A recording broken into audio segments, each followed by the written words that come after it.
लोकसभा चुनाव में लगे नेताओं का परफॉर्मेंस रिव्यू करेगी बीजेपी। 4 जून के बाद होगी समीक्षा बैठक। विधानसभा क्षेत्र में लीड घटी तो विधायकों की टेंशन बढ़ेगी। 4 जून को लोकसभा चुनाव का रिजल्ट आने के बाद बीजेपी अपने नेताओं पदाधिकारियों का रिव्यू करेगी। भोपाल में सभी लोकसभा की चुनाव प्रबंधन समितियों और विधानसभाओं की चुनाव प्रबंधन समिति के 38 विभागों की समीक्षा की जाएगी। प्रदेश स्तर पर एमपी की सभी 29 लोकसभा सीटों के लोकसभा प्रभारी संयोजक विधायक चुनाव प्रबंधन से जुड़े नेताओं के काम की समीक्षा की जाएगी। भोपाल में होने वाली रिव्यू मीटिंग में बीजेपी के राष्ट्रीय सह संगठन महामंत्री शिव प्रकाश, सीएम डॉक्टर मोहन यादव, प्रदेश संगठन महामंत्री हितानंद शर्मा, बीजेपी प्रदेश अध्यक्ष वीडी शर्मा और पूर्व सीएम शिवराज सिंह चौहान मुख्य रूप से मौजूद रहेंगे। बीजेपी लोकसभा चुनाव के बाद इस बात की समीक्षा करेगी कि चुनाव प्रबंधन में किस पदाधिकारी को क्या जवाबदारी दी गई थी और उससे जो टास्क दिए गए हैं वे कितने पूरे हुए हैं। इसके साथ ही यह देखा जाएगा कि किसके इलाके में कितनी बूथ पार्टी ने जीते।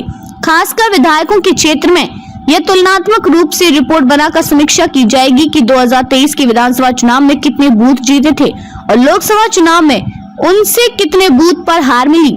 यदि विधानसभा सीट पर लीड घटी तो विधायक से संगठन जवाब तलब कर सकता है। बीजेपी के प्रदेश महामंत्री और विधायक भगवान दास सबनानी कहते हैं, भारतीय जनता पार्टी संगठन की जिम्मेदारी कार्यकर्ताओं को देती है और उस कार्यकर्ता के नाम की लगातार समीक्षा ये काम का हिस्सा है। चाहे लोकसभा का चुनाव हो या विधानसभा का चुनाव हो, छोटे चुनाव हो या कोई अन्य दायित्व दिया है तो उस दायित्व की समीक्षा की जाती है, क्योंकि पार्टी जिस तेजी के साथ आगे बढ़ रही है तो इसमें हर स्तर पर कार्यकर्ता का मूल्यांकन होना और समीक्षा होना, कार्यकर्ताओं की क्षमता को निखारना ये पार्टी के काम का एक हिस्सा है। इसके कारण पार्टी तेजी से आगे बढ़ रही है।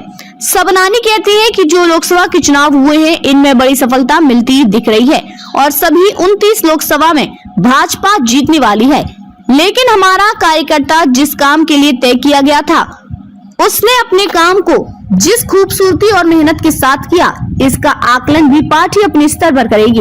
विधायक सबनानी कहती हैं कि पार्टी का एक बड़ा सिस्टम है, शक्ति केंद्र मंडल स्तर से लेकर जिले के स्तर पर हर कार्यकर्ता के काम का आकलन लगातार चलता है, उसके हिसाब से ही उसकी जिम्मेदारी तय है। फिर भी दी गई जिम्मेदारी की समीक्षा करने के बाद कार्यकर्ता का मूल्यांकन किया जाता है। इसी के कारण कार्यकर्ताओं को आगे बढ़ने का अवसर मिलता है। जो काम हमें मिला है उसे हमने समर्पण के साथ किया तो निश्चित तौर पर पार्टी आगे पीछे फिर विचार करती है, लेकिन दिए गए काम के प्रति जो लापरवाह रहते हैं, क्योंकि चुनाव किसी भी राजनीतिक दल के लिए कसौटी होता है, उसमें हमारे काम की गुणवत्ता सही नहीं है तो ये बात पार्टी के संज्ञान में आती है।